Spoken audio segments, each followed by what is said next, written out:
Hey there, and welcome to another episode of Muscle for Life. I am your host, Mike Matthews. Thank you for joining me today for a short episode on the topic of weekend weight gain. Why that? Well, research shows that most people, meaning people who don't understand what you probably understand about proper dieting, they don't understand energy balance, they don't understand macronutrient balance, and so on. So research shows that most people, they maintain a steady weight throughout the week and they gain weight on the weekends. And research also shows that these same people, most people tend to gain larger amounts of weight over the holidays. And so when we zoom out and we look at weight gain over time, we see this pattern where people are maintaining their body weight throughout the week, maybe even losing a little bit of fat throughout the week by unintentionally restricting calories a little bit, and then eating way too much on the weekends and coming out a little bit fatter come Monday than they were Friday, just by a little bit. But when you repeat this again and again and again, then that can amount to a pound or 2 or 3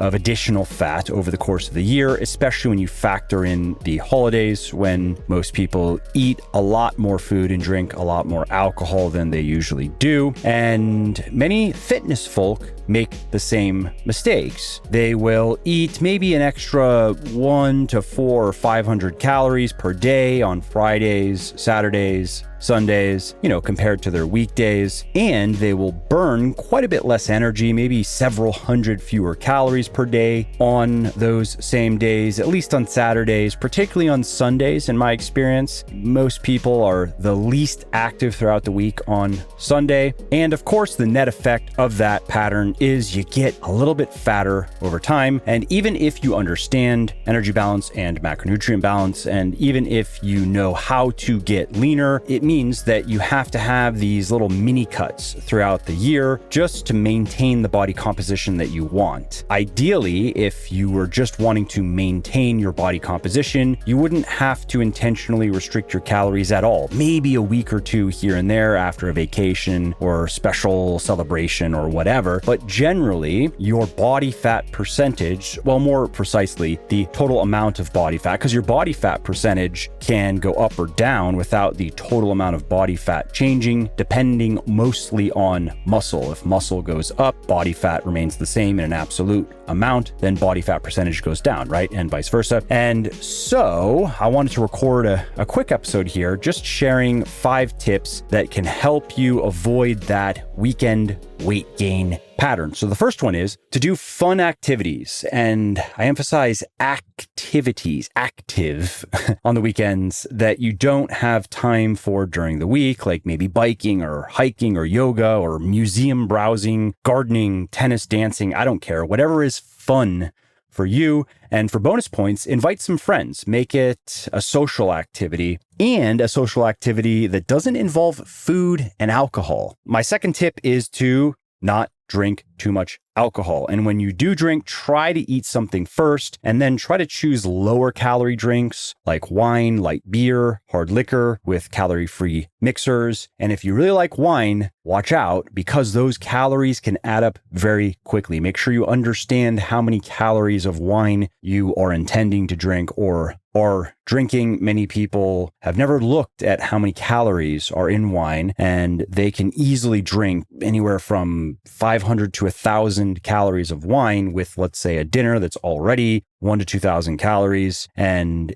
doing that even semi-regularly makes it almost impossible to maintain a steady body composition, to avoid having to do mini cuts throughout the year. All right, my third tip is to take some time to relax on the weekends, because acute stress typically reduces appetite, but chronic stress does the opposite. And that's why studies link the latter. They link chronic stress with weight gain and obesity, because if stress becomes too elevated for too long, then appetite increases, and you can only fight off the desire to eat for so long. And that's not necessarily the same as physical hunger, but it can feel more or less the same. And so my tip here is to block out some free time on the weekends to read a book or watch a TV show or play some golf or pickleball or whatever recharges your batteries. Try not to fill your weekends with just more work and other obligations. Moving on to tip number 4, skip breakfast on the weekends. or eat it. Whichever one works best for you, because research shows that some people are generally less hungry throughout the day and they tend to eat fewer total calories when they skip breakfast, while others tend to generally feel fuller and eat less when they eat breakfast. So find which approach works best for you and stick to it. Many people I've heard from and worked with over the years needed to eat breakfast on the weekdays just because of their schedule, up very early, starting very early, and getting to work and being surrounded by unhealthy food and snacks. And if they didn't eat something first, hungry, more likely to eat the donuts and other things. But then on the weekends, when they didn't have to get up so early and they weren't surrounded by all these tempting treats, they found that they preferred to skip breakfast or delay it by several hours. They found that they generally weren't very hungry in the morning, at least on the weekends, or they didn't particularly like breakfast food. And by skipping breakfast or delaying it, turning it into maybe a kind of a brunch, helped them keep their calories a bit lower than if they start first thing with a significant breakfast. But again, with other people, the opposite is true. By having a substantial breakfast, they found that they were generally less hungry throughout the day and that they were less likely to overeat. And many of these people also have enjoyed eating breakfast, so there might be a connection there. Okay, my final tip here is to eat moderately when eating out. And I know sometimes this is easier said than done, but to make it easier, before you go out to a restaurant, you have a couple of options. You can eat a small high protein snack that tends to work best. Like for me, I'll have a protein shake, or maybe I'll take high protein yogurt and mix some protein powder into it. That's one thing you can do. I also like doing that because if I'm going out to a restaurant, I probably don't want to eat a high protein meal unless it's maybe a steakhouse or there is some other meat that I really want to eat. If I'm going out to eat though, I'm probably going to want something that is higher in carbs and fat than protein. So if I eat some protein before I go to dinner, takes a little bit of the edge off, as they say, off of the hunger, and it gets my protein in that I need, my final serving of protein, and allows me to, quote unquote, spend my remaining calories at the restaurant on carbs and fat mostly, which is probably what I want to eat. Another option is you can review the menu of the restaurant online and you can decide what you will eat beforehand. That works better than trying to figure it out when you're there if you're trying to be conscious of calories, which is generally a good idea. Sometimes, who cares? Just order what you want, eat what you want, enjoy yourself. But if you're going out to eat fairly often, even if it's just a couple of times per week, it is good if you want to just more or less maintain your current level of body fatness to be conscious of the calories, to try not to go out to dinner after already eating, let's say, a couple thousand calories, depending on whether you are a man or a woman and how big and active you are and what your body composition goals are. Let's say you've eaten anywhere from 1,000 to 2,000, 2,500 calories and you get to the restaurant. It's going to behoove you to not add several thousand more calories to that several times per week. And so reviewing the menu online, getting a sense of what sounds appealing to you and what is moderate in calories and making that choice beforehand can save you the frustration of trying to figure that out when you're at the restaurant, pulling out your phone, trying to look up the calories of different types of foods or different meals. And of course, you're probably going to underestimate the number of calories if you try to just figure it out yourself, because most restaurants are using a lot of fat, oil, butter.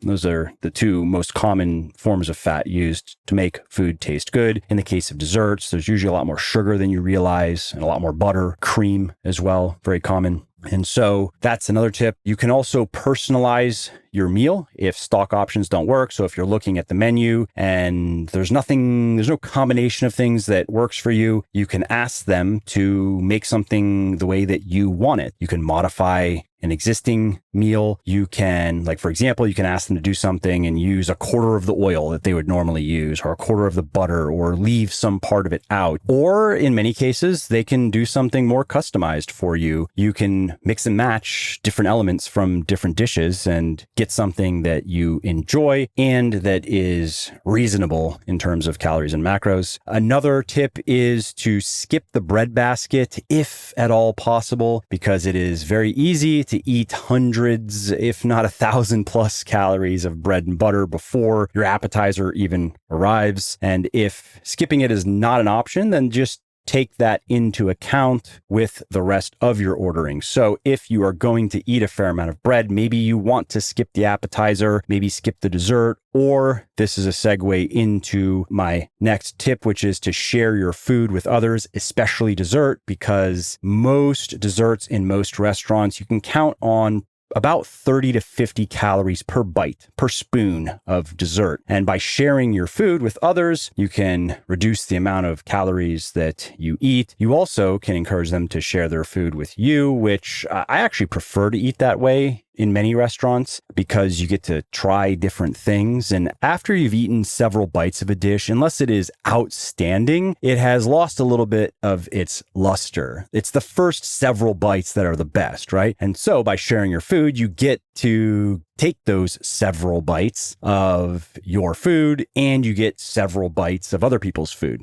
And my final tip here for eating out is to minimize or leave out the alcohol, because alcohol almost always comes with a significant number of calories and it accelerates fat storage. I don't need to get into the physiology here, but when you're drinking alcohol, your body is storing fat very efficiently. It boosts the amount, particularly of dietary fat that gets stored, but also the amount of the carbohydrate that you eat that gets stored as body fat, which normally does not happen to any significant degree. And so if you can minimize the alcohol or leave it out altogether, it can help a lot with maintaining the physique that you want. If you like what I'm doing here on the podcast and elsewhere, then you will probably like my award-winning fitness books for men and women of all ages and abilities, which have sold over 2 million copies, have received over 15,000 4- and 5-star reviews on Amazon, and which have helped tens of thousands of people build their best body ever.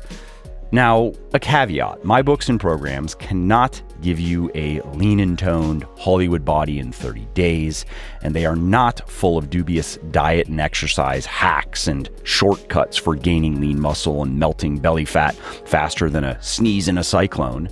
But they will show you exactly how to eat and exercise to lose up to 35 pounds of fat or more if you need to lose more or want to lose more, and gain eye-catching amounts of muscle definition and strength.